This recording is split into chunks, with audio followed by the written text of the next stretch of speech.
جب حضور مسجد نبوی سے باہر نکلتے ہیں تو آگے حضرت عمر و ابو بکر رضی اللہ تعالی عنہما کھڑے ہیں، چہرے کے اوپر عجیب اداسی ہے۔ کہا عمر ابو بکر اس وقت کیوں کھڑے ہو؟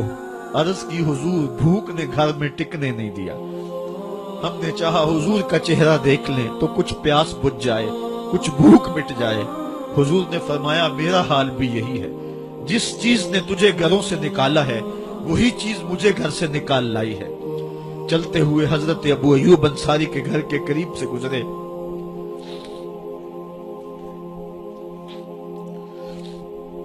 حضور کی خوشبو پا کے وہ باہر آ گئے۔ عرض کی بندہ نواز آج میرے مہمان نہیں بنتے؟ حضور نے کہا تمہاری مرضی۔ گھر لے گئے، چٹائی بچھائی، حضور کو بٹھایا، گھر والوں کو بکری کا بچہ ذبح کر کے دیا، کہا جلدی جلدی کھانا تیار کرو، میرے آقا کو بھوک لگی ہوگی۔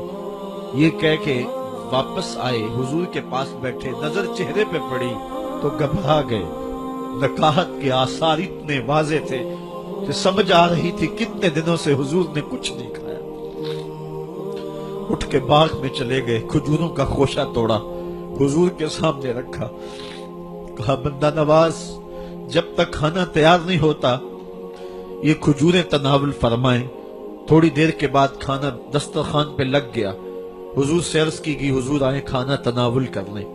حضور نے دسترخوان پر تشریف فرما ہو کر کے حضور نے کپڑا اٹھایا تو حضور نے جب دیکھا کہ کھانا ہے تو حضور نے ایک روٹی لی اور چند بوٹیاں اٹھائیں اور ایک خادم کو بلا کر کے کہا جاؤ ہمارے گھر لے آؤ، میری بیٹی فاطمہ کتنے دنوں سے بھوکی۔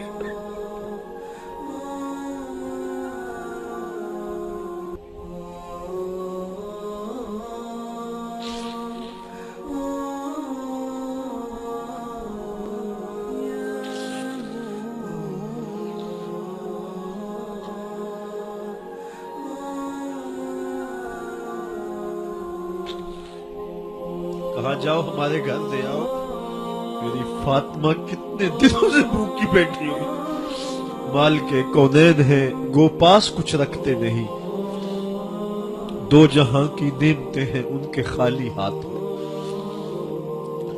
آپ کو پتا ہوگا کہ جب میرے رسول کا انتقال ہوا ہے، حضور کا وصال ہوا ہے، تو حضور کی ایک زرہ ایک یہودی کے گھر میں گروی رکھی ہوئی تھی۔